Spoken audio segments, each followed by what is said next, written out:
You're still watching the Eastern Business Report right here on the Afia Business Morning.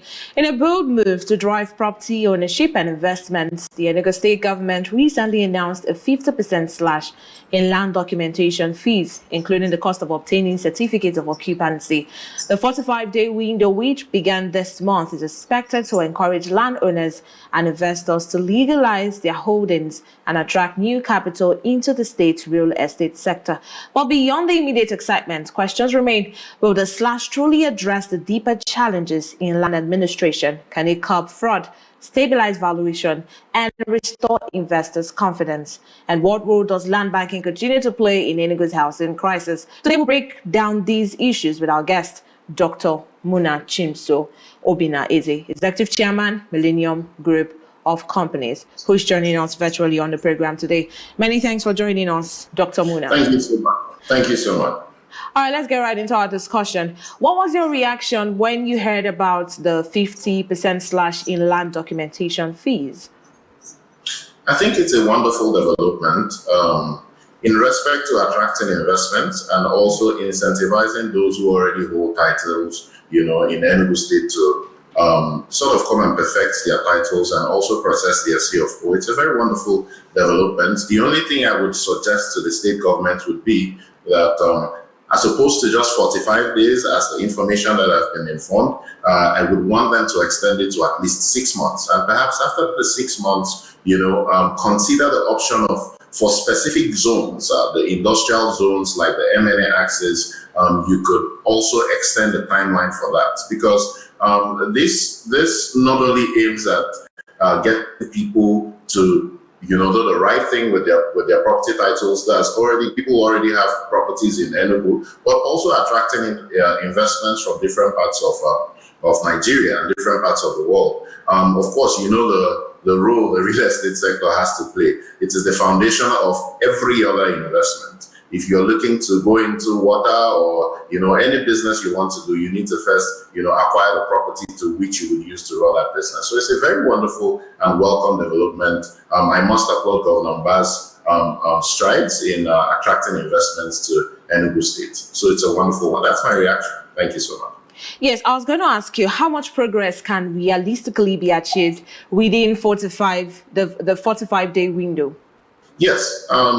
The amount of progress that could be is enormous, right? However, 45 days is, I would say, small, which is the reason why I have requested or suggested that the state government should consider extending the timeline to 6 months. As a matter of fact, it is an incentive, right, for investors. So the news might not even go around to people who are looking to, invest into Enugu State. And by the time the news passes on to many people who might be looking into, investing into Enugu State, the timeline, for that incentive will have passed, right? So many people will not benefit from it. And people don't keep money, lying around. So a 45-day timeline starting from the 15th of October, probably elapses within, the next couple of weeks. So I think the timeline is a bit stringent, and considering that information passed doesn't necessarily get to all the ears at the same time,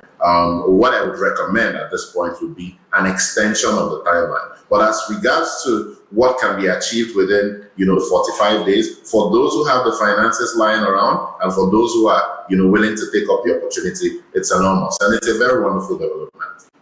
Yeah, thank you, Dr. Muna, for that. One of the reasons the government is doing this is to make sure a large number of people get proper titles for their lands. And data shows that 71.4% of landowners in Nigeria do not have proper titles, which means majority of landowners in Enugu do not have proper land titles. Do you think cost was the problem or is the problem? As a matter of fact, cost is part of the problem, right? However, if we dive into the issues surrounding land administration in Nigeria, it's a topic that is like a ticking time bomb that many people in the real estate / housing sector in Nigeria are avoiding, because it boils down to attacking / adjusting the Land Use Act, which gives the powers of administration of land to the government. But as a matter of fact, we have multiple titles that are acceptable across different states. There's C of O, R of O, deed of lease, deed of assignment. Previously in Enugu State, you can process, your C of O with deed of assignment, but now deed of assignment is no longer, valid. It's now with the deed of lease. So we've had a long timeline of rules and different rules changing from from one administration to another. But one thing I must commend about Governor Mbah's administration is the consolidation and, of course, the establishment of ENGIS. We cannot be looking at the problem without talking about, the possible solution, right? And with that, we've had a streamlined process of not just application for C of O, but also for verification of titles. We have multiple titles for multiple properties, different zones. As a matter of fact, there have been cases where someone can have C of O and then someone else will go and develop your land, and the court will award in favor of the person who has developed your land, simply because, the person has already, made significant investments into the property. So we need to really look at the fundamental issues that goes beyond just the incentives. The cost is one of the things to be tackled. However, if you are able to tackle that, then of course you can encourage people. To solve a problem, you mustn't address all of them all at once. You take it one by one. But this one that has already been addressed, I would say it's a very wonderful development. It's a step in the right direction. When you look at the model of Dubai, for instance, Dubai doesn't tax its people. There's only a 5% corporate tax, right, for companies. But there's no personal income tax. There's no other tax, on applied. There's no capital gains tax when properties are sold. All those things are incentives to attract investors. And when the investors come, there are so many other ways that Dubai will make money. Company registration, from so many SIM cards, they monopolize communications, so many other things. So the first step is actually to incentivize people to come and put their money down into Enugu State. And when that happens, then you can now look at the other options that, will raise money. Now, we have I must say, we have the International Conference Center. We now have a 5-star hotel coming up right beside the International Conference Center. Of course, there are the plans for the longest zip line in Ungu Pine Forest, in West Africa, and also the longest canopy walkway in the Sude Pyramid. So when you look at these developments, these are things that are strategic, as to attracting people to Enugu State, because they have to see first, right? And when they see that, they say, okay, this place is worthy of my money to sit in, right? Now, because of the activities with the International Conference Center, you can also judge from the NBA conference that was just held. So many people had very wonderful things to say about Enugu. Even the Enugu man, the average Enugu man who is in Lagos and in Abuja, would rather invest his money in Lagos and in Abuja than in Enugu. But if that person hears from the people who attended the NBA forest, the NBA conference about the wonderful strides of the Enugu State Government on infrastructure, on water, and on so many other things, then of course anybody who has money lying around would be willing to put that money into Enugu State. Recall, the governor had said in his election that he was willing to he's ready to move the economy of Enugu State from $4 billion to $30 billion. You cannot do that without incentivizing, and creating an enabling environment for businesses to thrive. Right. So businesses. So are you saying the Enugu environment is not friendly enough for investors? No, I'm saying that what the governor is doing is making it more friendly. There cannot be.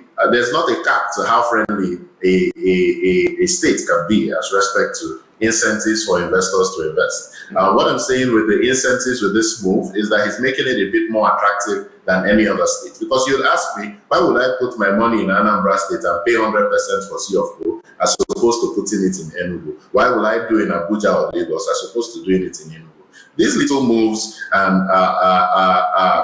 strategically designed to attract people who have the finances lying around. So it's a very wonderful development. All right, still talking about challenges. Enugu's real estate market still struggles with inflated property prices, land fraud, we have overlapping titles, and weak investor confidence. Which of these challenges pose the biggest threat to the sector stability today, and what reforms would address them most effectively? So it's a bit dynamic. I cannot say that one particular, because the sector deals with human beings, right? And humans are prone to error, right? I can't say it is one particular one. However, I will address land banking as one of the primary, concerns. The way land banking is practiced in Enugu, anybody is a developer. And that is because of, I think it's important to note this, that it is because of the lack of regulation and compliance, right? There are no real estate laws. There's no regulation on the market. We only have associations of different groups of, the Realtors Association, the Developers Association, the this, the that. And I myself am part of REDAN, the Real Estate Developers Association of Nigeria. But we need laws that could be enforced, right, in respect to regulating the market. If you want to stop overpricing of property, you cannot attack, because a property, the components of a property starts from the land, to the construction of whatever that sits on the land, right? So you cannot exactly regulate the pricing of the cost of construction. However, the land banking in quote has been such that anybody can just wake up today and become a developer. And what you need to do is go to a community somewhere far, and somewhere far but a little bit close to the metropolis, negotiate with the community and take maybe 100, 200 plots and do an installment of 10 million. Then hope to sell, to generate money from people, from investors, in order to pay, for the land. Now, in this question, how exactly does the development, what justifies the price increase in those properties? You see, people who move a property today, they do a negotiation with the community, buy land at 500,000, per plot, and within the next 2 months, there's a price increase alert, a new, a wave of price increase alert going around, telling people to tap into the opportunity now, and then you see the price going from, of course, they bought at 500,000 and they started selling at 1.5, a million naira, margin on top. With no significant development, that same plot of land will go from 1.5 million to 5 million. And with no significant development again, within another 3 months, there's going to be another price increase alert, and it will be 5 million to 10 million. What justifies that price increase? If land inside, inside, for instance, let me take Nkanu, is selling around the same range of properties within New Haven. Why will somebody in New Haven not increase the price of rent? Why will somebody in New Haven not increase the price of the sales price for his property in respect to sales, right? So ultimately, land banking, although overlooked, has been, an instrumental, detrimental key factor in the real estate development in Enugu, and in respect to overvaluation of properties, not just in Enugu, but across Nigeria, right? If left unchecked, would still be a ticking time bomb, for real estate. Real estate, when people look at real estate, they see it as property and property alone. I have a property here, I have a property there. But it's more about money. It's the value of the money that is going in and the value of the money that is coming out. And the practice of land banking is based on the principle of greater fools theory, right? The principles of greater fools theory means the person who finally gets it at the highest price and cannot now sell it out becomes the greatest fool, right? So someone buys at 1 million, sells for 3 million. The other person buys at 3 million, sells it for 10 million. The person who now buys it at 50 million and cannot sell it out, becomes the greater fool. All right, Dr. Muna. Let me come in there. Our time is fast spent. From everything you said, it means land banking is a huge problem in Enugu State. Unregulated land banking. Okay. What practical steps can government and investors take to ensure this is put to productive use?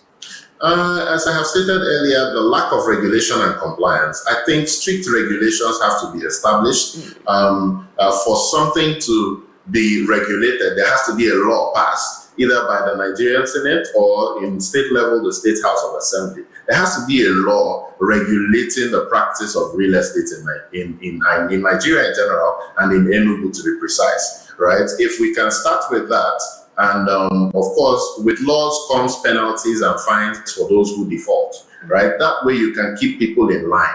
And if someone is willing to buy, more than 10 plots for development purposes, then there has to be an aggregate to check and ensure that that development is actually met, right? If you're going to do sites and services, then the infrastructure must be provided to justify the increase in price of the land you are selling. All right. At the end of the day, we won't have bushes, that are expensive. Thank you so much, Dr. Muna, for joining us on the program today. Thank you so much. And that's the much we can take on the Eastern Business Report today. Until I see you again for another edition of the Afia Business Morning, I am Marvelous Apwamaga. See you tomorrow.